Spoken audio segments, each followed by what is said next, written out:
savoir, on veut vraiment défendre l'intérêt général et améliorer la gouvernance du pays. Ce n'est pas vraiment le cas.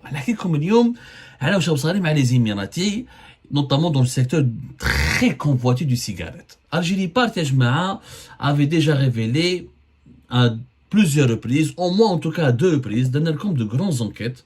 La première, elle a été publiée, comme la date précise, c'était une rediffusion en octobre 2023, mais sa première diffusion, nous avions une première diffusion. Donc, rappelez-vous de ce que nous avions dit il y a de cela 4 mois, c'était le 19 septembre 2023. La première révélation, la première enquête que nous avions faite sur le marché du tabac en Algérie, on a expliqué comment le régime Tebboune veut torpiller, veut enlever ce marché du tabac sur lequel les Émiratis en Algérie exerçaient une emprise depuis 2002. Et cette emprise a pris des proportions inédites et historiques depuis 2016. Et on a expliqué comment ce marché qui pèse plus de 3 milliards de dollars. Et quand on dit que le marché des cigarettes, il pèse 3 milliards de dollars, c'est une estimation minimale. Parce qu'il y a beaucoup de trafic. Il y a beaucoup de cigarettes qui sont vendues sous le manteau, la contrebande. À la belle comme la majorité des cigarettes vendues illégalement en France viennent de l'Algérie, de trafiquants algériens. Plusieurs stewards à Algérie, des importateurs, des contrebandiers, des réseaux entiers sont démantelés régulièrement par les services de sécurité en France, des réseaux de contrebande et de trafic et de transport illicite et illégal de quantité considérable de cigarettes. Les cigarettes en Algérie, donc après le pétrole et le gaz, c'est le deuxième secteur le plus juteux. Très juteux. Ce marché était monopolisé par les Émiratis. Déjà les Américains sont intervenus parce que Abdelmajid Tebboune et son système voulaient dégager ou éjecter du marché la fameuse Time, la société algéro-émiratie de fabrication du tabac, qui est le représentant exclusif du groupe américain, le géant américain Philip Morris International en Algérie. On a expliqué que Philip Morris, ce que les dirigeants algériens ne savaient pas, c'est que les Américains étaient partenaires des Émiratis en Algérie. Les Américains, ils ont pris une participation, le fonds d'investissement émirati qui s'appelle AITA, qui a lancé la Stime en Algérie en 2002. On l'a expliqué. Ça, c'était en septembre. C'était quand exactement, comme la date? Le 19 septembre 2023. Ou récemment, c'était, je crois, en décembre dernier, pas loin, je crois que c'était le 19 ou le 13 décembre. Pardonnez-moi, je retrouve juste la date. C'était il y a 1 mois, le 14 décembre 2023. On avait déjà apporté des révélations assez importantes et on avait déjà introduit notre grosse enquête sur le marché des tabacs en Algérie. On a fait l'enquête, les pratiques occultes dans la société UTC. Parce que les Émiratis en Algérie sur le marché des cigarettes, ils ont commencé en 2002 avec la Stime, qui a été créé en partenariat avec la Société nationale des tabacs et allumettes. Ensuite, à partir de 2016, les Émiratis sont encore partis très loin. Ils ont créé une autre société où ils ont fait un montage totalement obscur qui a été dénoncé uniquement par l'Algérie Part à l'époque et expliqué uniquement par l'Algérie Part en 2017 et 2018 et jusqu'à aujourd'hui encore. Ça fait 4 ans, on a tiré la sonnette d'alarme sur le business secret des Émiratis dans le marché des cigarettes en Algérie et les opérations illicites.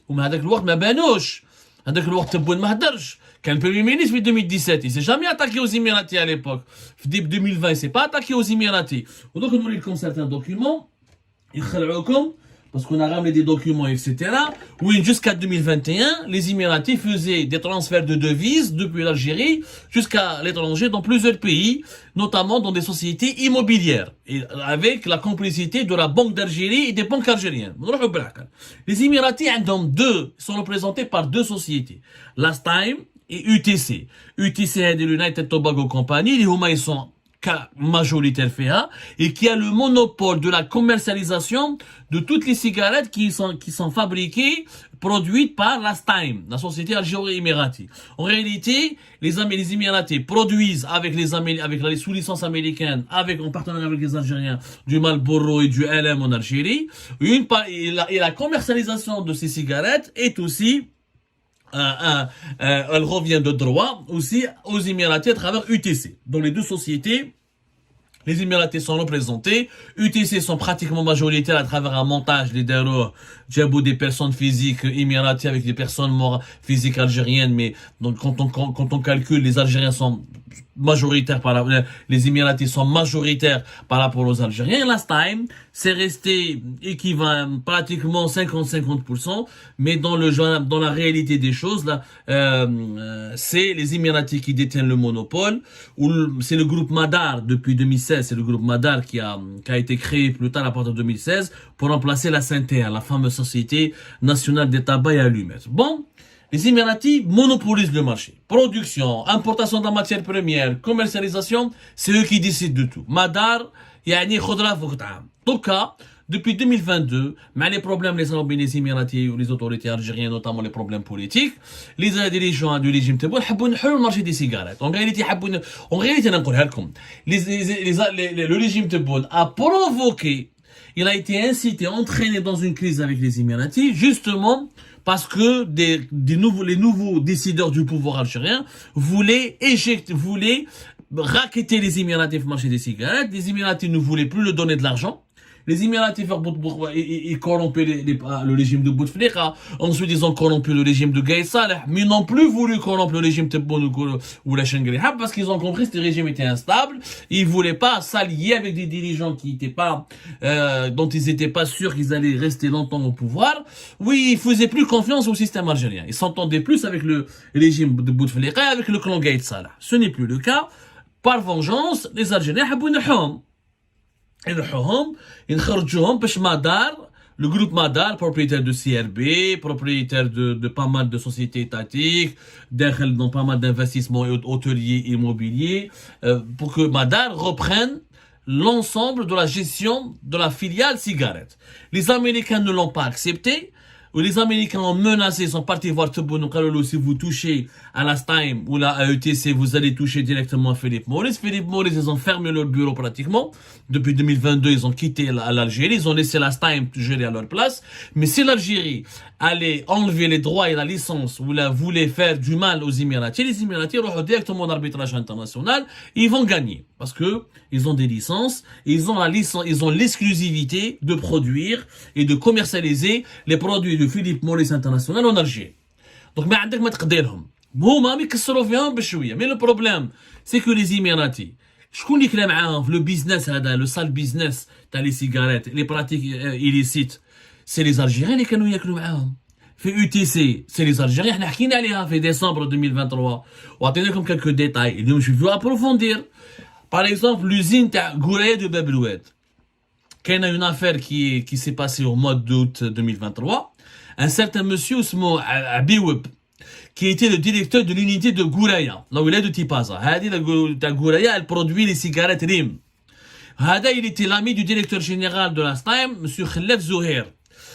Monsieur Abiweb, il a été pris en flagrant délit avec des quantités de cigarettes dans son bureau. Il sert la production. Il sert les cigarettes de l'usine pour les revendre sur le marché informel. Il a été suspendu, il a été envoyé vers une commission de discipline, mais lors de son passage devant la commission de discipline, il a trafiqué avec l'auditeur Rachid Hachid. Ce dernier d'ailleurs, il a été menacé de suspension par les membres de la commission de discipline. Ou qui m'a dit, l'auditeur Rachid Hachid, il est mort de crise cardiaque. Il a eu une crise cardiaque, parce que il s'est retrouvé en train il a fait l'objet d'un complot de la part des responsables algériens, pas émiratis, parce que les Émiratis les Émiratis en l'Algérie sont la complicité et la participation des Algériens. Les Émiratis volent, développent, en tout cas ils volent dans le cadre de la filiale des cigarettes de la projet Stime et UTC. Effectivement, il y a pas mal de pratiques illicites, mais ils ont été encouragés et avec la complicité des Algériens. À la fête à l'usine de Gouraya, les services de sécurité peuvent aller voir monsieur, ils peuvent s'intéresser au sort qui a été réservé à monsieur Rachid Hachid, comment il est mort, dans quelles conditions il est mort, monsieur Abiweb, comment il a été repêché alors qu'il a été pris en flagrant délit de vol, et les relations avec le directeur général Khalef Zouher. Donc, c'est l'affaire de l'usine Gouraya de Bab El-Oued, de fabrication des cigarettes Rim. Premier cas. Deuxième acte. Qu'il y a une usine de Qli'a. Qli'a, qu'il y a une usine de Stein qui fabrique les cigarettes de Philip Morris, les Marlboro. Ces fameuses cigarettes américaines. Alors, chaque fin du mois, nous avons démontré, nous avons constaté au cours de nos investigations qu'il y a une matière première qui est importée depuis l'étranger, le tabac, qui est non utilisée. La matière première a été déclarée non récupérable. Mais le directeur de l'usine de Qli'a, un certain monsieur Boussata, il a mis en place, il a mobilisé une nouvelle chaîne de fabrication, spécialement pour transformer ces déchets, ces déchets qui étaient non récupérables, en produits finis, qui ont été ensuite revendus aux grossistes de la région. On parle d'une recette de plus de 8 millions de dinars. 8 millions de dinars, qui est répartie par année dans des enveloppes à des directeurs. Il y a une circule la matière première, au lieu de la retransformer, ou de la jeter ou la malabelish, une partie de la matière première, une fabrication de cigarettes, mais qui n'est pas écoulée sur le marché formel. Il a été revendu de façon illégale jusqu'à 8 millions de dinars. Et d'après nos investigations, il s'agit de pratiquement 8 millions de dinars par jour. Vous vous rendez compte, c'est beaucoup d'argent. Il y a donc une grosse chipa qui a été partagée entre M. Khalaf Zoher, M. Qarawi Hassan, Ali Sennel, Kamel Nordin. هذا وش يكونوا directeur général du TC, Qarawi Hassan responsable de l'audit, Ali Sennel directeur commercial, Kamel Nordin directeur d'exploitation. هذه un cas que les services de sécurité, s'ils veulent faire un travail sérieux, s'ils veulent empêcher que les Émiratis ne volent en Algérie, qu'ils s'intéressent à leurs collaborateurs algériens et qu'ils aillent voir au sein de l'usine de Qli'a de fabrication des Marlboro le trafic qui est fait des matières premières non récupérables et qui est transformé plus tard en cigarettes vendues à des grossistes de la région de la Wilaya d'Ipaza à Alger de façon tout à fait illégale. Et je viens de donner les noms. Rochon dépôt de Raya. L'UTC, ils ont un dépôt Ferraya. Dépôt de Raya qui a une affaire de chèques non certifiés. Dépôt de Raya, il faut savoir que les Émiratis ont totalement verrouillé le marché du tabac en Algérie. Ils ont leurs propres distributeurs qui sont un certain nombre de grossistes qui doivent être agréés par les Émiratis pour pouvoir vendre. Les grossistes algériens doivent être agréés par la STIME UTC pour pouvoir, notamment par l'UTC qui est chargé de la commercialisation des cigarettes. S'ils ne sont pas agréés par l'UTC, ils ne peuvent pas avoir le droit d'acheter des cigarettes, de les revendre. Donc, il faut que tu sois agréé par les Émiratis en Algérie. Le système algérien, il parle de souveraineté nationale. En 2021, l'un des plus importants dépôts de l'UTC, les cigarettes, c'est le dépôt de Raya, au centre du pays. M. Messoudi, qui est le directeur de ce dépôt, il a choisi il a sélectionné ses propres grossistes, ses propres amis, il comme grossistes, où il met les cigarettes, il leur donne des cigarettes, à condition qu'ils partagent avec lui des commissions et des autres commissions. Les grossistes, le premier s'appelle Brahim El-Harrash, le nom c'est Tanjir et Yahyaoui. Le deuxième, Farouk, il est situé à Qahwat Shergi. Brahim, il a un dépôt à Harrash. Le nom de Farouk c'est Meshkour. Mansour, il a un dépôt à Tizi Ouzou. Et son nom c'est Chillet. Mansour Chillet, Farouk Meshkour, ou Brahim Tanjir, ou Yahyaoui. ont des dépôts, ils prennent M. Messoudi, le directeur du dépôt de Raya, UTC, leur donne une certaine quantité de cigarettes de façon totalement illicite ou là avec beaucoup de faveurs ou là avec beaucoup de privilèges et d'avantages, ils vont les écouler sur le marché. C'est devenu des grossistes choyés par les responsables du UTC. Il y a d'autres grossistes, un certain Youssef Houssandi, il a une société qui s'appelle Sar Abdrahman, Lies Arouiba, le notaire Boukhari, ou Amr Femsila. C'est des grossistes, ils font des bons de transfert, ils trafiquent un peu la comptabilité, il y a de l'argent, ce sont des gros clients qui prennent des grosses quantités de cigarettes en remettant des chèques non certifiés. Voilà. C'est-à-dire que ils donnent à UTC des chèques non certifiés, mais les Émiratis, à travers leurs collaborateurs algériens, leur donnent des cigarettes qu'ils vont ensuite revendre en toute illégalité parce que normalement, ils ont été sélectionnés sur un processus grossistes basés sur le favoritisme et la corruption, et ils n'ont pas payé préalablement leurs marchandises comme il se doit, et c'est comme ça qu'une fois que la marchandise a été vendue, il y aura ensuite plusieurs versements. Ces grossistes vont faire plusieurs versements dans des comptes bancaires, la BAD, la Gulf Bank, la HSBC, pour que les responsables du TC récupèrent une partie de cet argent pour leur propre poche, et une autre partie réintègre la comptabilité de l'entreprise, et c'est comme ça qu'on a l'impression qu'il n'y a pas de trafic et que les grossistes agréés par UTC ne font pas de trafic. C'est un des cas où d'ailleurs il y a beaucoup des services de sécurité ont été alertés, des enquêtes devaient commencer depuis 2021, des chiffres ont été avancés par des sources anonymes, par des lanceurs d'alerte, mais rien n'a été fait. Je dis bien, rien n'a été fait. Bon, il y a des affaires de dépôt d'Awad Sammar, le dépôt de Blida, mais le plus intriguant, c'est l'affaire des transferts à l'étranger. Vous voyez comme des documents, de toute façon, tu sais comment on travaille sur Algérie Part, un document. Ça c'est des ordres de versement.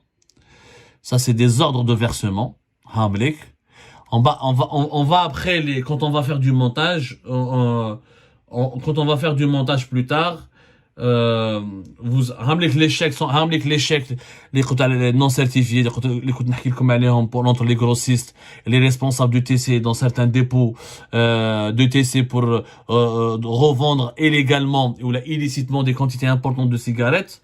Et là, ça, vous avez des transferts. Ce sont des transferts en devises opérés par l'UTC. Le compte principal à l'UTC, ils ont un compte devise la banque HSBC, ou HSBC depuis le compte à UTC, depuis le compte à HSBC Alger. UTC fait des transferts vers des sociétés basées à l'étranger, Marina Investment en France, Encore Investment en Espagne, Bright Investment au Luxembourg, ou la Amber Investment en Grande-Bretagne. Et tous ces comptes, toutes ces sociétés étrangères ont bénéficié de virements effectués depuis l'Algérie, depuis la HSBC, depuis la banque HSBC Alger, à travers le compte de l'UTC, avec la bénédiction visiblement de la Banque d'Algérie. Donc UTC, elle prétend qu'elle est en train de transférer ses dividendes. Hamlik les documents qui le prouvent. Voilà. Ce sont des transferts vers des sociétés hado qui sont spécialisées dans quoi? Entre autres dans la gestion de portefeuilles d'investissement, notamment dans l'immobilier. C'est-à-dire que les Émiratis bient les cigarettes en Algérie, où ils transfèrent une partie de leur argent vers des sociétés basées à l'étranger qui sont des fonds d'investissement, mais qui sont essentiellement dans le domaine de l'immobilier, notamment en Espagne, en France, ou en Luxembourg, ou en Grande-Bretagne. C'est avec l'argent qu'ils gagnent en Algérie, ils achètent des biens immobiliers à l'étranger. La réglementation algérienne, elle est très stricte sur le transfert des dividendes. Un investisseur étranger, il a le droit de récupérer son argent, mais normalement son argent, le fruit de ses investissements en Algérie, c'est du bénéfice. Il est censé le rapatrier chez lui, dans son compte principal, dans son pays principal, à savoir les Émirats Arabes Unis par exemple, et ensuite il en fait ce qu'il veut. Mais transférer de l'argent depuis la banque, depuis une banque agréée en Algérie, vers l'Espagne, la France, et Luxembourg ou la Grande-Bretagne, au profit de sociétés immobilières, j'aimerais bien que les autorités algériennes m'expliquent. C'était en année 2021. Tous les documents que nous avons, c'était pour l'exercice 2021, et nous allons, encore une fois, diffuser et accrocher lors d'une deuxième diffusion, avec un montage élaboré, nous allons inclure ces chèques, etc., et ces ordres de versement. Il y a encore pas mal de choses à dire sur les dessous des pratiques mafieuses du marché des cigarettes. Comme ce sont 3 milliards de dollars, si ce n'est pas plus, moi je dirais 4 milliards de dollars. Au moins, vous avez au moins 1 milliard de dollars qui fait l'objet de trafic. Évasion fiscale, marché informel, des cigarettes non déclarées, revente sous le manteau, trafic contrebande à l'étranger. Vous avez minimum 1 milliard de dollars. Les cigarettes, avec des pratiques que je vous fais. Gestion chaotique des dépôts à l'UTC, vol et récupération de la matière première, transfert à l'étranger, détournement des cigarettes produites dans pas mal de centres de production à la Stein et revendues dans le marché informel, trafic d'influence et complicité avec certains grossistes, véreux. Tout ce que je suis en train de rapporter là, les services de sécurité peuvent le confirmer, peuvent le vérifier, les documents sont là, les faits sont là, il suffit juste d'enquêter sérieusement. Donc Lyon, quand les autorités algériennes, récemment, pourquoi on a fait cette émission? Parce que les autorités algériennes, le ministère de la Justice aurait, il y a de cela 3 jours, il y a 48 heures ou 3 jours de cela, ordonné à tous les notaires de ne plus faire la moindre transaction avec les 2 sociétés émiraties chargées dans le domaine de distribuer, de commercialiser, de produire des cigarettes en Algérie, à savoir l'UTC et la Stime. La note a d'ailleurs été diffusée à large échelle sur les réseaux sociaux. Elle a suscité beaucoup de buzz. Mais pourquoi se réveiller maintenant, alors que les pratiques illicites là s'opéraient, se déroulaient au vu et au su de toutes les autorités algériennes durant de 2002 jusqu'à 2021, 2022. Voilà chez Lyon. La réponse elle est simple, parce que maintenant la mafia algérienne ne veut plus partager l'argent que ramène le business juteux des cigarettes avec la mafia émirati. La mafia algérienne veut s'approprier l'ensemble de ce business, elle veut s'approprier toute seule ce business et elle veut le conserver et elle veut le gérer et elle veut garder tout l'argent pour elle. Mais les Émiratis, malheureusement, pour cette mafia algérienne, je ne pense pas qu'ils vont se laisser faire.